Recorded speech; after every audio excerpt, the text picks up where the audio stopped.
Assalamualaikum warahmatullahi wabarakatuh. Waalaikumsalam warahmatullahi wabarakatuh. Alhamdulillah, alhamdulillahilladzi arsala rasulahu bil huda wa dinil haqq liyudhhirahu 'ala dini kullih wa kafa billahi shahida. Asyhadu an la ilaha illallah wa asyhadu anna Muhammadan 'abduhu wa rasuluhu la nabiyya ba'dah. Allahumma shalli 'ala Muhammad wa 'ala alihi wa sahbihi wa man tabi'ahum bi ihsanin ila yaumiddin, amma ba'du.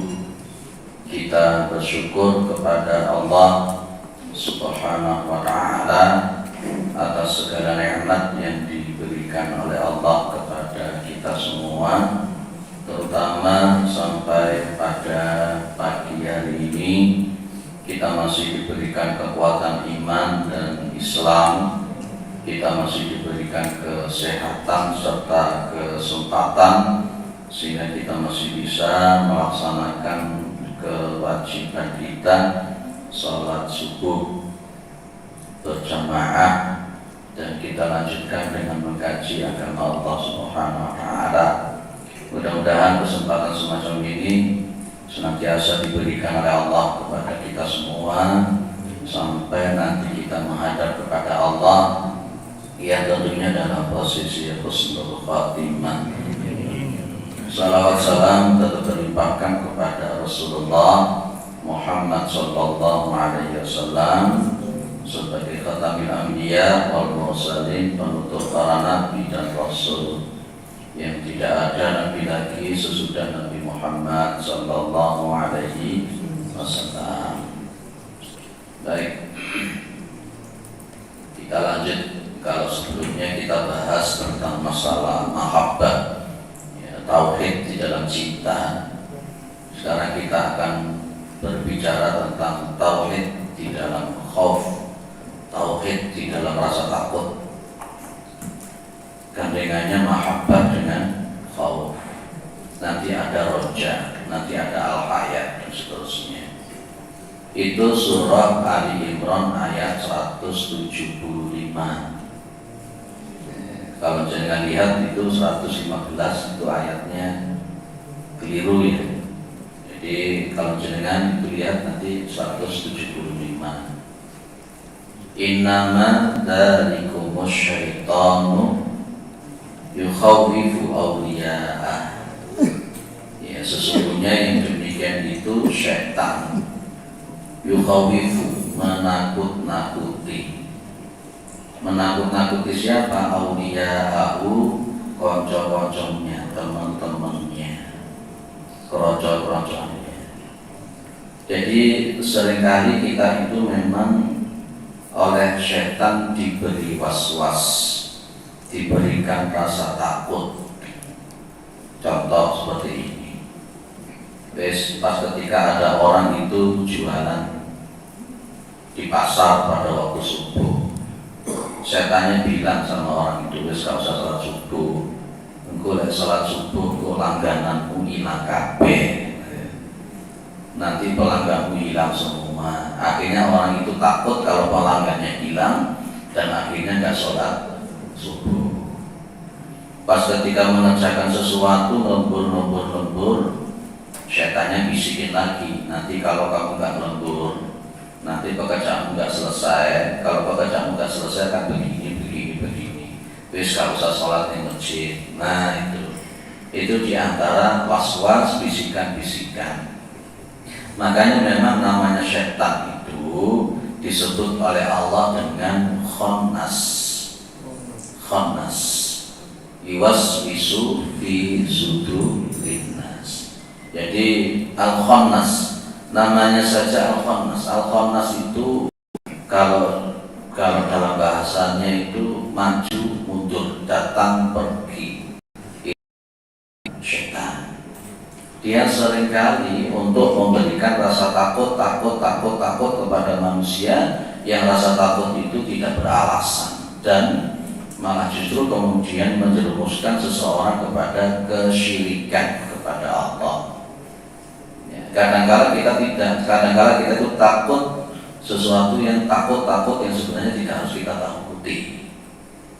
Nah, tidur sendirian gak berani karena takut. Nah, itu takut mati dan sebagainya, itu kan syaitan. Baik, ke kamar mandi sendirian tidak berani, nah, itu diantara was-was takut. Nah, yang diberitahu oleh Allah, fala takhafuhum, jangan takut kepada mereka, jangan takut kepada mereka, jangan takut kepada selain Allah. Apalagi anak-anak kita yang kecil-kecil itu nanti dewe gak wani, turu dewe gak wani, karena seringkali kita takut-takuti masalah hantu, masalah mati, masalah opor. Masya Allah, jangan itu. Ya, wa khafuni, dan takutlah hanya kepadaku, in kuntum mu'minin, jika kalian itu memang betul-betul orang yang beriman. Ternyata takut kita yang kayak apa itu berpengaruh kepada iman. Ya, berpengaruh kepada iman. Kalau kita melebihkan takut itu, melebihi dari takut kita kepada Allah, maka itu tanda keyakinan kita, iman kita itu lemah. Coba amati hadis ini. Amati hadis ini. Inna min dhafil yaqini antardo an-nasa bisukhtillahi. Sesungguhnya di antara lemahnya keyakinan, yakin Pak. Saya sepakat dengan Ibnu Mas'ud radhiyallahu anhu, sahabat Nabi. Beliau mengatakan al-yaqinu huwa al-imanu kullu, bahwa keyakinan itu adalah iman secara keseluruhan. Dalil yang dipakai oleh sahabat Ibnu Mas'ud yang menyebutkan bahwa yakin itu adalah iman itu sendiri adalah Al-Hujurat ayat 15 diantaranya. Innamal mu'minuna alladzina amanu billahi wa rasulihi tsumma lam yartabu wa jahadu bi amwalihim wa anfusihim. Nah, itu. Allah menyebutkan Al-Hujurat 15 itu, sesungguhnya orang-orang yang beriman itu adalah orang yang percaya kepada Allah dan Rasul-Nya. Kemudian mereka itu tidak ragu-ragu. Jadi kalau orang itu beriman kepada Allah, mutlak di dalam dirinya harus ada keyakinan. Kalau di dalam diri orang itu tidak ada keyakinan, maka tidak ada iman. Ya, maka kita terjemahkan yakin di sini itu artinya iman juga. Berarti terjemahnya gimana Bapak Ibu? Inna min dhafil yaqini, sesungguhnya tanda dari lemahnya iman, lemahnya keyakinan, antardo an-nasa, ya, ketika Anda pakai domir anta, ketika Anda, kalau Nabi bilang ketika Anda, ketika kamu, ketika ente ridho kepada manusia, lebih memilih ridhonya manusia bisukhtillahi, dengan murkanya Allah Subhanahu wa ta'ala. Kalau tadi malam di Manarul Islam itu makalah yang nomor 20 ya kita bahas. Itu Ibnu Hajar Al-Asqalani menyitir di situ bahwa ikmalul aqli itu adalah ittiba'u ridwanillah wajtinabu sukhtillah, bahwa kesempurnaan akal, itu adalah ketika seseorang lebih memilih ridhonya Allah dan menjauhi murkanya Allah Subhanahu wa taala. Ada orang-orang itu yang lebih memilih ridhonya manusia dan dia rela mendapatkan murkanya Allah. Kalau dalam bahasa Nasihatul Ibad, orang seperti itu tidak waras. Orang semacam itu tidak waras, otaknya itu tidak waras. Dia lebih memilih murkanya Allah daripada memilih ridhonya Allah. Di masyarakat begini contoh. Kita itu tidak kuat. Seringkali kita tidak kuat dilok di wong, dikucilkan orang, dicaci maki orang, dicela wong, dilokne orang. Ya kan? Ketika kita itu melakukan syariat Allah dengan benar, akhirnya kemudian syariatnya Allah itu tidak kita lakukan karena takut dieloni wong, dibully orang, dicela orang, didoi manusia. Lah ini kan berarti dia itu lebih memilih ridhonya Allah daripada memilih murkanya Allah. Orang semacam ini tidak waras dalam bahasa Nasihatul Ibad. Betul ya, di kampung-kampung kita seperti itu ya. Wedi kelangan jamaah daripada harus menyampaikan yang benar. Ya. Takut kehilangan jabatan, takut kehilangan jabatan daripada harus melakukan syariat yang benar. Itu tanda iman yang lemah. Kalau jangan disuruh memilih antara ridhonya manusia dengan murkanya Allah, lebih memilih yang mana?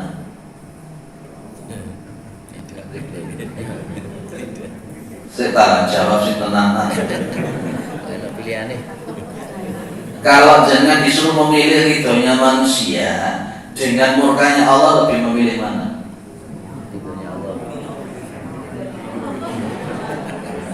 Tak bingung jawab. Ini imani saja nih biar jawaban sing pena ridhone manusia plus ridhonya Allah. Manusia ridho, Allah juga ridho. Kan penanya gitu kan? Iya, tapi apa iso kira-kira? Kira-kira meraih dua-duanya, manusia ya seneng, Allahnya ridho. Bisa tidak milih seperti itu? Kebanyakan di dalam masyarakat kita itu malah tubrukan antara ridhonya Allah dengan bencinya manusia, antara ridhonya manusia dengan bencinya Allah, seringkali tubrukan. Apa contohnya Pak, Ibu? Apa contohnya? Wah, kayak gak kita sebut ini ya ora penak. Nah, jadi kalau kita bicara tentang tauhid, sebenarnya kita itu seringkali tidak waras. Kalau dalam bahasa Nasihatul Ibad itu fakhilafu dzalika jununun. Apa junun itu? Gila. Junun itu gila. Junun itu gendeng. Nah, kalau orang lebih memilih murkanya Allah dengan kepingin dapat ridhonya manusia, orang semacam ini gendeng, orang semacam ini gila. Makanya sejak awal dulu Nabi Muhammad SAW menyebut pada al-Islamu ghariban sayaudu ghariban karena bada'an. Islam itu ya dimulai dari sesuatu yang aneh, dianggap asing. Sayaudu ghariban karena bada'an. Dan Islam itu nanti akan kembali dianggap asing, dianggap aneh.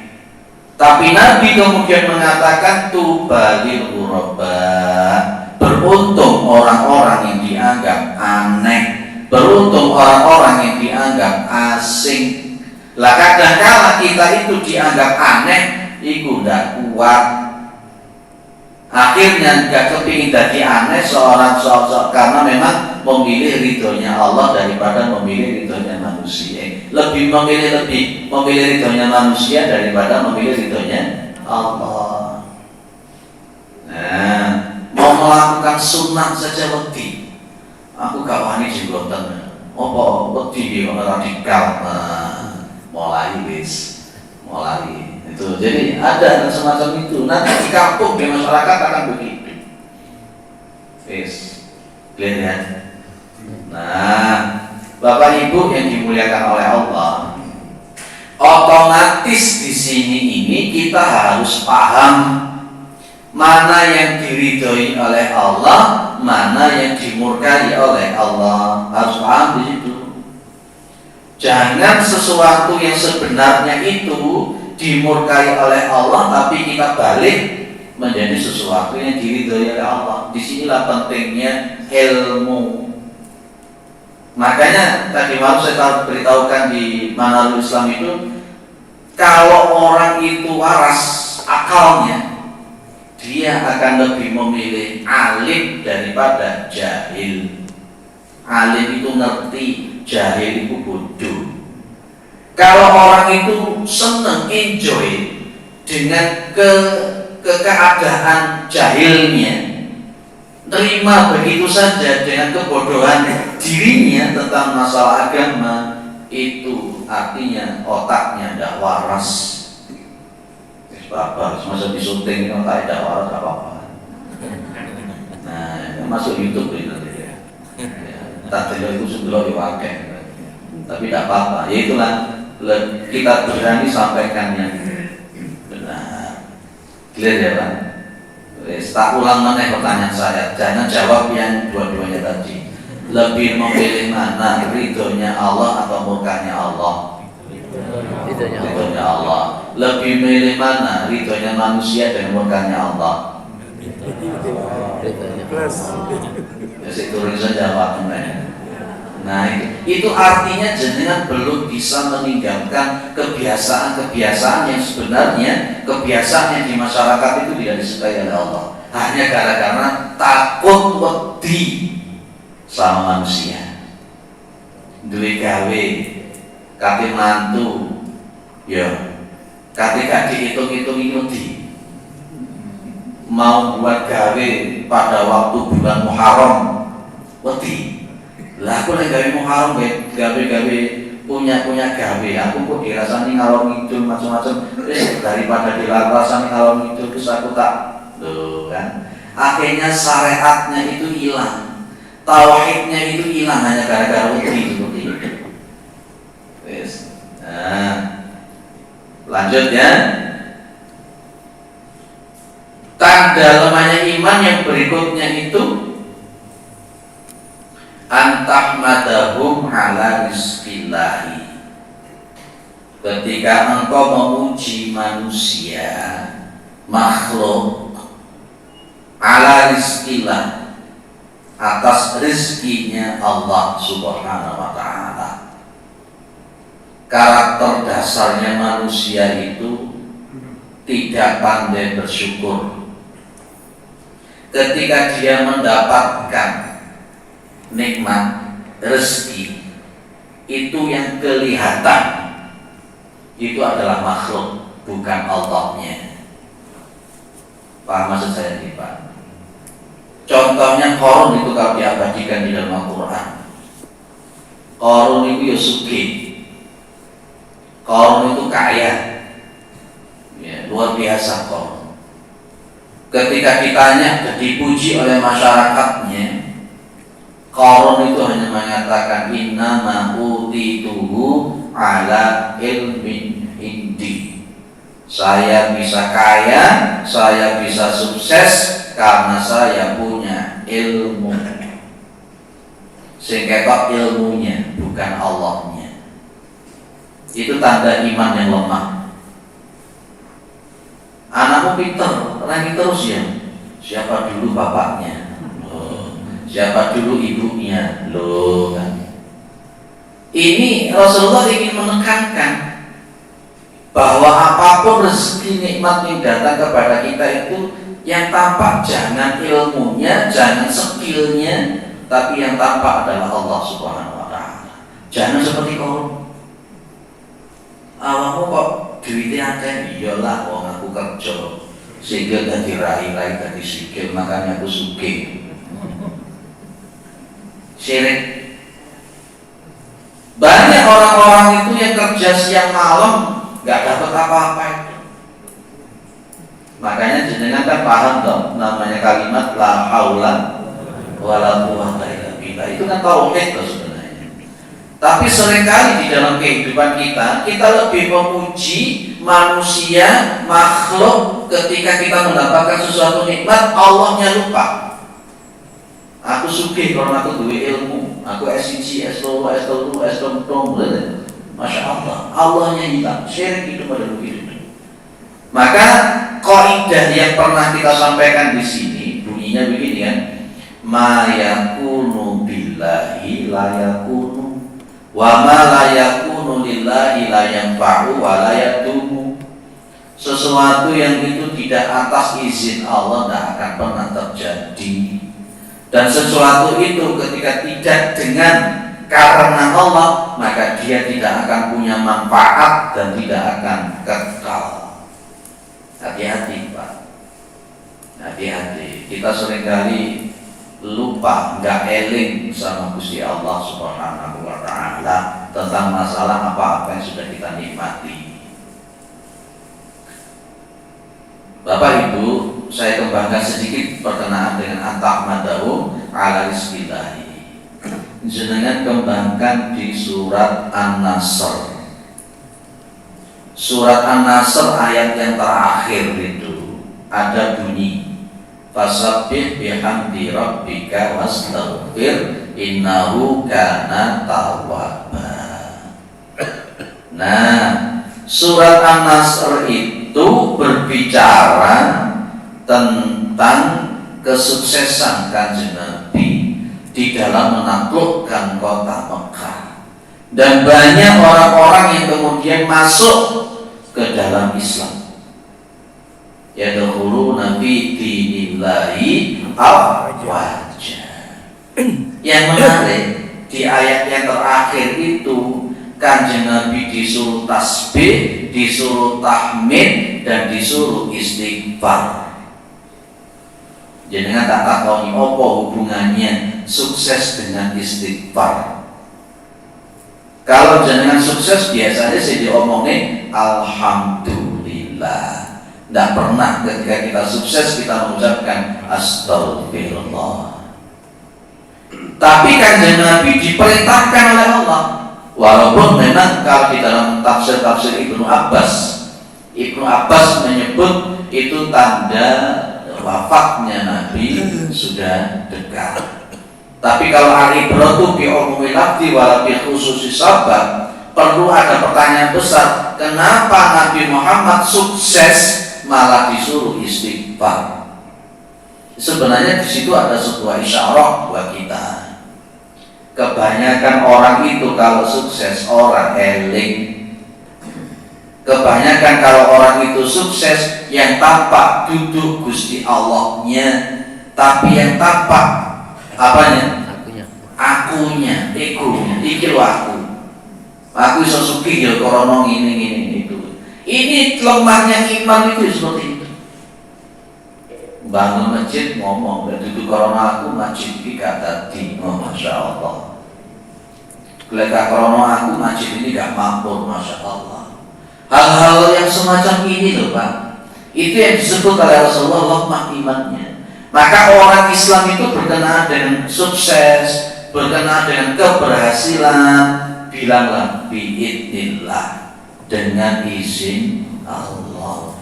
Karena kalau tidak dengan izin Allah, tidak mungkin dengan sukses, tidak mungkin. Ada orang yang gak kerja, yang berdino nang omah, koyo gak kerja, oleh Allah rezeki lancar. Ada sebaliknya orang sing nyambut gawe mulai isu sampai bengi, lembur, ya ora suki-suki yo akeh. Itu sebagai tanda Allah itu mengingatkan. Bolehlah kita itu melakukan sebab, Bolehlah kita itu melakukan ikhtiar, tapi jangan bergantung kepada ikhtiar, jangan bergantung kepada sebab. Kalau bergantung kepada sebab, itu hukumnya musyrik. Ojo sok-sokan ngandelno kemampuan, ojo sok-sokan ngandelno keilmuan, ojo sok-sokan ngandelno keahlian. Itu tidak akan ada apa-apanya kalau Allah tidak berkehendak. Wong sing sekolah S3 ning Rusia mulai tekan Indonesia ya dodolan itu golek cari rongsokan.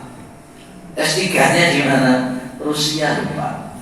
Lah sing sekolah S3 lulus duitnya miliaran, goro-goro dodolan bakso. Loh, itu Allah. Jadi nggak boleh kita sok-sokan. Itulah tauhid. Itulah tauhid.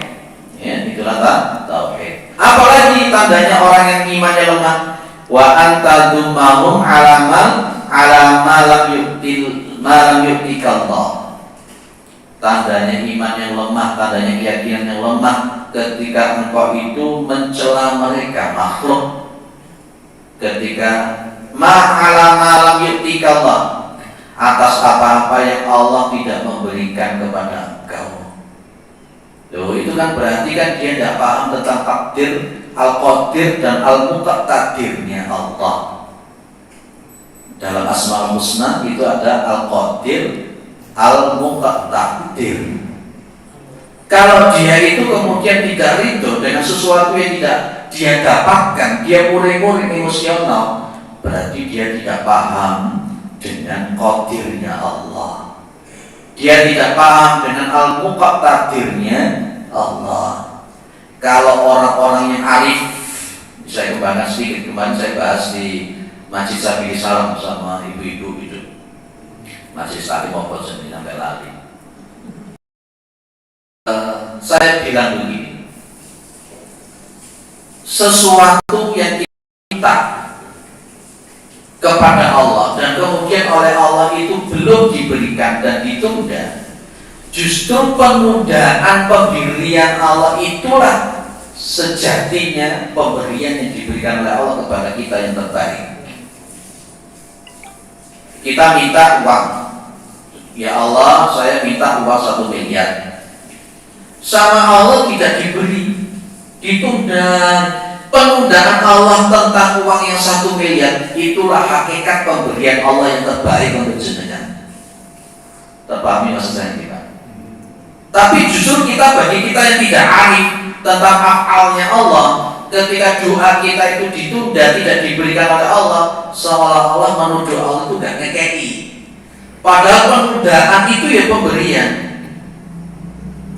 Karena memang ada nilai-nilai sebuah kepantasan dari kita. Oh, ini jalur duit 1 miliar itu pantas kok durung dikai tenanan. Dong-dong itu dikai duit 1 miliar tenanan gak mampu masjid belas. Orang lebu masjid belas karena bingung dengan ngurusi dunia duit. Salabah, masih ingat kisahnya Salabah. Minta nangka Nabi ya Rasul, doakan saya begini. Sama Nabi tidak usah. Sing ngotot punya salah ya Rasul. Akhirnya kan Nabi ya wis didoakan, pulang dibawain kambing, ya, dibawain kambing. Masya Allah, kemudian harta luar biasa. Karena saking sibuknya ngurusi dunia ini, hartanya akhirnya tidak pernah datang ke masjid. Loh itu loh Pak. Jenengan dikai duit titik itu mungkin Allah punya kehendak. Ya semoga kita dikai duit titik jadi sergap nang masjid. Itu jadi ketika Allah Subhanahu Wa Taala itu tidak memberi, tidak usah muring-muring, tidak usah no makhluk, tidak usah nyepak rono, tidak usah nyepak rene, tidak usah nyalahno sapa-sapa. Memang kita minta sama Allah ditunda sama Allah. Ada sesuatu wa asa antaqra'u syai'an bahwa khairul lakum min. Nah, maka inna rizqallahi, maka sesungguhnya rezekinya Allah itu la yajurru hirsu harisin. La yajurruhu, tidak menarik ing rezeki apa hirsu harisin. Lewon orang pesantren bilang begitu. Rezekinya Allah itu tidak bisa dikatakan oleh orang yang kemaruk jalur duit. Jadi rezekinya Allah itu tidak akan bisa disetir dengan usaha manusia. Usaha koyong apa kalau Allah tidak berkehendak akan terjadi. Maka nggak boleh kita itu menonjolkan sok-sokan dengan kemampuan kita, karena memang itu tidak bisa. Itu yang dimaksud inna rizqallahi la yajurru itu harisin. Lupa kita itu sekolah kan, insya Allah dengan ilmu itu kita mudah untuk cari uang, cari sopo. Gak boleh, itu kan subhatnya syaitan laknatullah alaih. Baik, saya tambah hadisnya di sini. Man iltamasa ridallah bisukti nasi radhiyallahu anhu wa ardo anhu anas. Ini jaminannya Allah. Barang siapa yang mengambil, mencari ridhonya Allah, bisukhtillahi dengan murkanya manusia, dengan kebenciannya manusia. Artinya dia tetap berpegang kepada syariat meskipun manusia itu tidak senang. Tetap berpegang kepada syariat meskipun manusia itu tidak suka. Kayak tadi kan jadinya tak suruh milih antara ridhonya manusia dengan ridhonya manusia dengan murkanya Allah. Kalau kita itu lebih memilih ridhonya Allah meskipun manusia itu tidak suka, radhiyallahu anhu, maka Allah tetap akan meridhoi dia, wa ardo anhu annas, maka Allah itu akan memasukkan manusia itu untuk bisa ridho kepada dirinya. Yang membolak-balik hati itu Allah, Pak. Ini jaminan, gak usah khawatir. Kalau Allah itu sudah ridho, Allah itu bisa membolak-balik hati orang yang membenci jenengan. Dan ketika Allah itu sudah ridho, Allah akan bisa membalik hati orang yang benci menjadi senang. Nah, makanya ada istilah begini, ahbib habibaka hauna ma asa ayyakuna baghidoka yauman ma abghid baghidoka hauna ma asa ayyakuna habibaka yauman ma. Cintailah orang yang kalian cintai itu sekedarnya saja, karena barangkali orang yang kamu cintai itu nanti akan menjadi orang yang paling kamu benci. Dan bencilah orang yang kamu benci itu sekedarnya saja, karena barangkali orang yang engkau benci itu nanti suatu saat akan menjadi orang yang paling kamu cintai. Itu manusia. Wong jenenge atine wong isuk pecel, sorene iso tempe, iso rawon. Isuk pecel, awane soto, sorene rawon, itu manusia. Makanya konteksnya Allahumma ya muqallibal qulub, Allah itu yang membolak-balik hati. Kalau kita lebih memilih ridhonya Allah, meskipun manusia itu tidak suka, maka Allah akan ridho kepada kita, dan Allah akan memasukkan orang yang benci nanti juga akan meridhoi kita.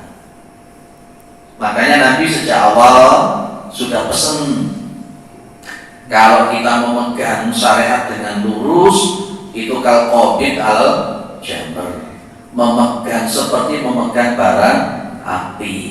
Lek dicekel ya panas, lek diculno Islam hilang. Lebih baik kita memilih memegang bara api meskipun panas, tapi tetap akidahnya ada dan kita diridhoi Allah. Ya. Masuk lagi waman iltamasa ridallah, waman iltamasa ridonnas bisuktillah saqitallahu alaihi wa asqata alaihi annas. Barang siapa yang memilih mengambil ridhonya manusia dengan murkanya Allah, sakhitallahu alaih, maka Allah akan memurkai dia. Dan Allah akan memasukkan kebencian itu kepada dia.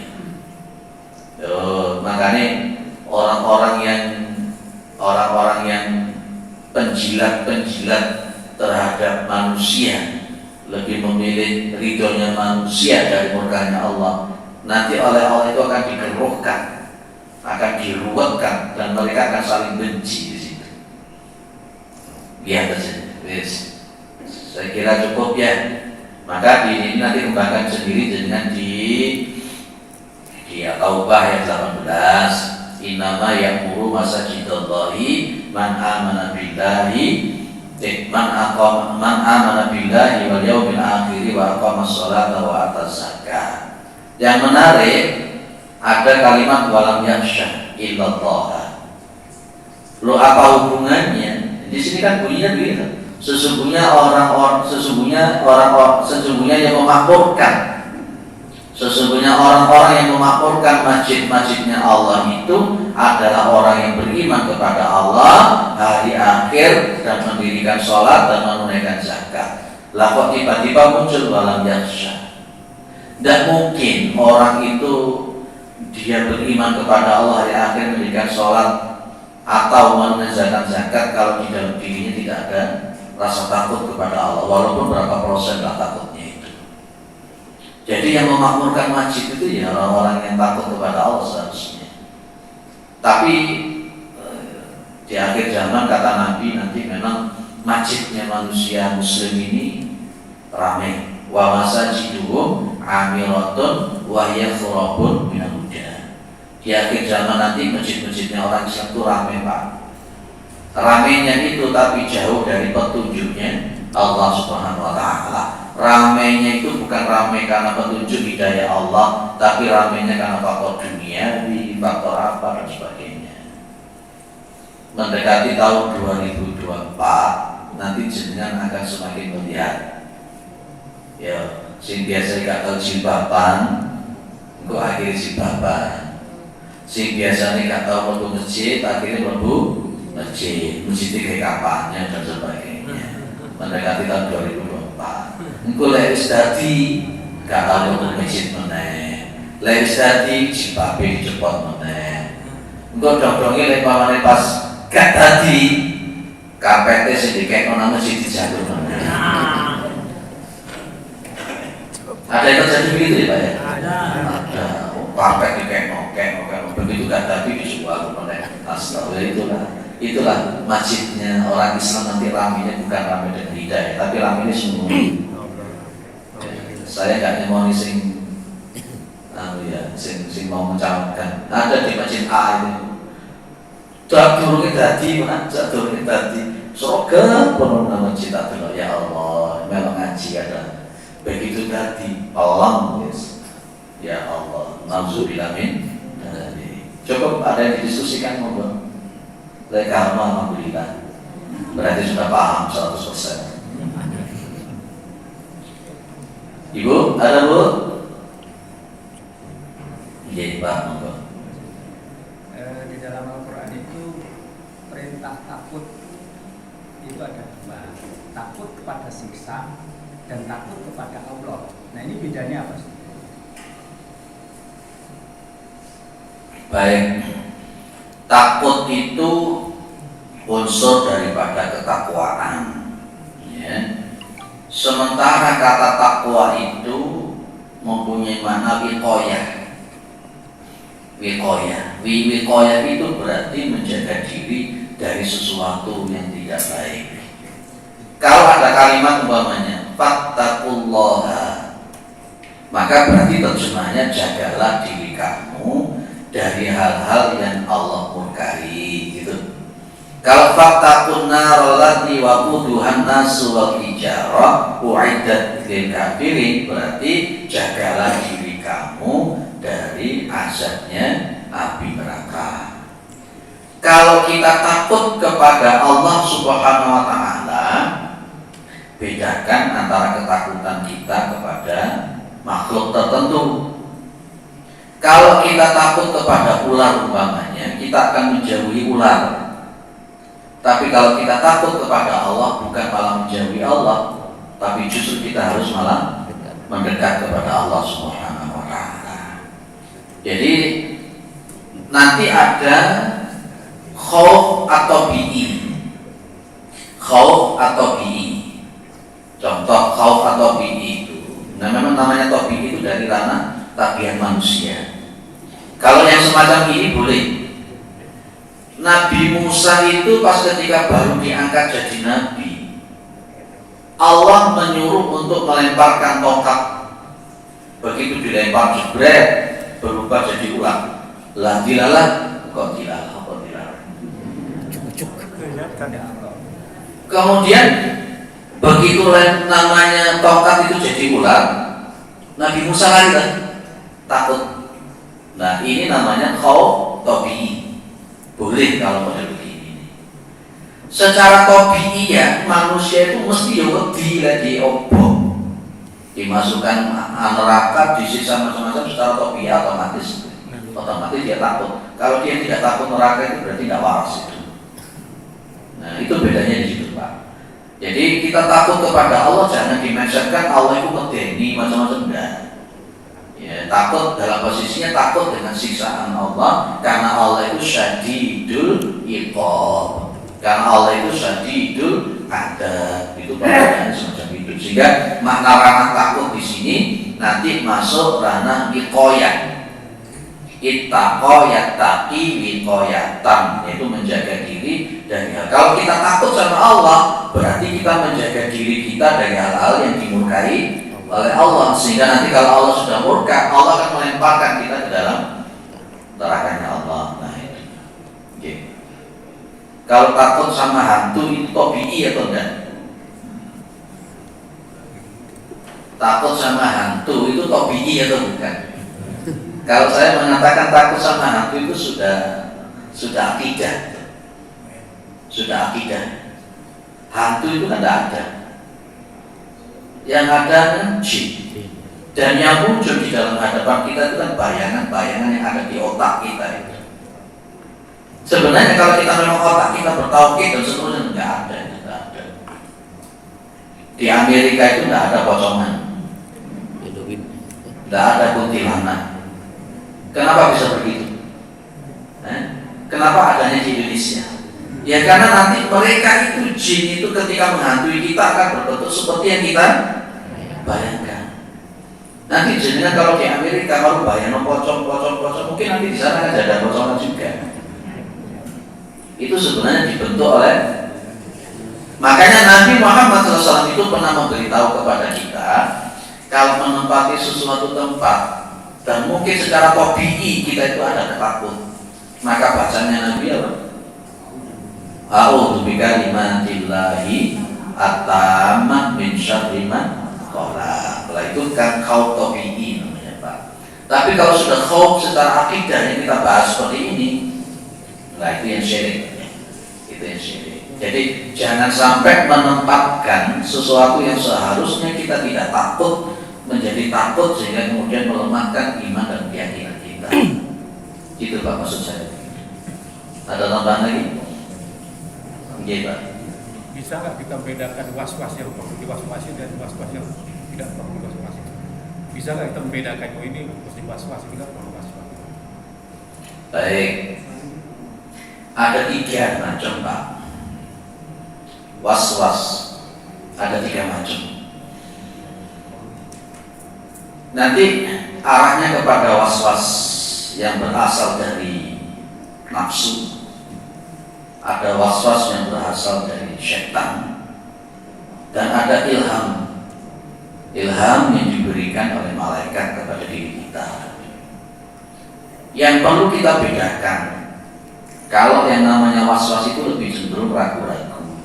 Kayak contoh kita itu sholat, takbir Allahu Akbar, bukan sahbu alimani, Allahu Akbar, bukan sahbu alimani, sampai ping 10 ping sudah jarang takbir gak mari-mari. Itu was-was. Ini was-was. Ketika jenengan wudu, terus berkumur-kumur saya, wudu sampai setengah jam gak mari-mari. Ini namanya was-was. Was-was lebih cenderung kepada sesuatu yang kemudian membuat jenengan itu tidak yakin dengan jenengan yang lakukan. Itu was-was. Aku mandi besar. Begitu setelah mandi besar, saya keluar. Sah apa durung, bingung. Akhirnya harus menaik. Nah, itu namanya was-was. Tapi kalau untuk was-was yang dari setan, bisikan-bisikan yang dari setan itu inama ya'murukum bisu'i wal fahsya'i wa an taqulu 'ala Allahi ma la ta'lamun. Setan itu selalu memerintahkan kepada yang jelek. Wis nyolong korupsi. Nah, itu setan jelas. Dan biasanya ditutupi oleh hawa nafsu. Kalau bisikan nafsu itu lebih cenderung kepada memuaskan ego, keakuan. Itu lebih cenderung nafsu. Jenengan sudah punya mobil, sudah bagus mobilnya sebenarnya, tapi di dalam dirinya itu masih ada ego. Wong tonggoku iki tuku Pajero, mosok aku ora tuku Pajero. Bukan karena cita-cita, tapi karena keakuan, karena tidak ingin disayangi sama. Nah, itu nafsu. Kalau untuk malaikat itu lebih cenderung mengajak kepada hal-hal yang baik, mengajak yang baik. Jenengan dibisiki sama setan, wis gak usah sholat, kayak apa sih sholat, yang penting nabi. Malaikat yang ngomong tak bisa begitu, tetap sholat sebagai hamba Allah itu begini. Nah, yang kedua ini namanya bisikan dari malaikat. Lah, bisikan-bisikan inilah seringkali disebut dengan yuwaswisu. Yuwaswisu fi sudurin nas minal jinnati wan nas. Selama ini yang seringkali berkata-kata di dalam dada jenengan itu yang mana? Nafsu, setan, atau malaikat? Garo, ya. Garo mana yang nafsu, mana yang setan, mana yang malaikat, garo. Lah, makanya kita belajar sedikit-sedikit semacam ini supaya paham. Banyak teman-teman kita yang kasihan butuh gak mari-mari. Banyak teman kita yang sholat takbir gak selesai-selesai. Ada nggak yang di sini? Tidak ada. Itu namanya was-was. Was-was ini nanti masuk kalau untuk khauf kayak tadi itu yukhawifu awliya'ah. Saya sudah contohkan. Wedi kelangan pelanggan akhirnya nggak sholat subuh, wedi kelangan pelanggan akhirnya nggak sholat Jumat. Itu yukhawifu awliya'ah. Padahal dalam Al-Quran al-Jumu'ah itu wadarul baik, tinggalkan jual beli ketika diminta untuk dipanggil untuk sholat Jumat. Itu gimana? Ibu? Oh, ibu berarti uang semua itu ini. Pak. Okay. Kita dalam melaksanakan sesuatu kebaikan itu kan ada beberapa motivasi, Ustaz, ya. Mungkin karena takut siksa Allah, atau kita mengharap ridho dan pahalanya, atau karena kepatuhan atas perintah. Mana yang ada namanya motivasi awal. Al-Quran itu juga memberitahu ono surga, ada pahala, kan gitu. Itu motivasi awal. Tapi pada konteksnya itu jenengan harus masuk pada ranah yang pucuk begini, piramida. Mungkin kita yang paling bawah, motivasi awal si pengin surga, si pengin pahala, motivasi awal itu sah-sah saja. Itu namanya ikhlasul obat, boleh ikhlasul obat. Tapi nanti jenengan harus pada ranah menuju kerucut yang berikutnya. Kan semakin lama kan semakin gila. Ya, semakin lama itu semakin begini. Di tengah-tengah nanti jenengan akan masuk ranah paling keikhlasan itu masuk ikhlasul muhibbin. Ikhlasul muhibbin, motivasi yang awal tadi sudah mulai dihilangkan. Karena dia beribadah karena cintanya kepada Allah. Naik lagi karena ridhonya Allah, sehingga kemudian tidak surga, tidak pahala. Loh, boleh secara fikih orang itu ibadah pengen surga, jalur surga, pengen pahala, itu secara fikih boleh. Tapi tetap kita harus merujuk nanti. Mana yang perlu kita lakukan? Kalau di dalam posisinya, carilah ridho Allah. itu yang tertinggi. Jadi kita sholat, kita apa itu kita carinya ridho Allah, bukan menukarkan sholat kita dengan pahala. Itu saja Pak. Itu motivasi awal saja. Sebelum ketika orang itu belum mau melakukan, dikasih pancingan dulu. Kasih awakmu oleh 10, oleh 100 tapi duit. Motivasi awal. Nanti lama-lama orang ini kalau sudah kuat, psikologinya kuat, saya itu dapat 100 dapat apa bukan karena saya ingin punya uang, tapi karena saya ingin begitu, sudah tidak lagi. Itu aja gimana? Saya kira cukup. Insya Allah pertemuan yang akan datang kita akan bahas tentang tawakal, tauhid dalam tawakal itu yang kayak apa? Tawakal yang sesungguhnya itu secara tauhid itu apa? Itu nanti insya Allah kita bahas. Subhanakallahumma wa bihamdika asyhadu an la. Assalamualaikum warahmatullahi wabarakatuh.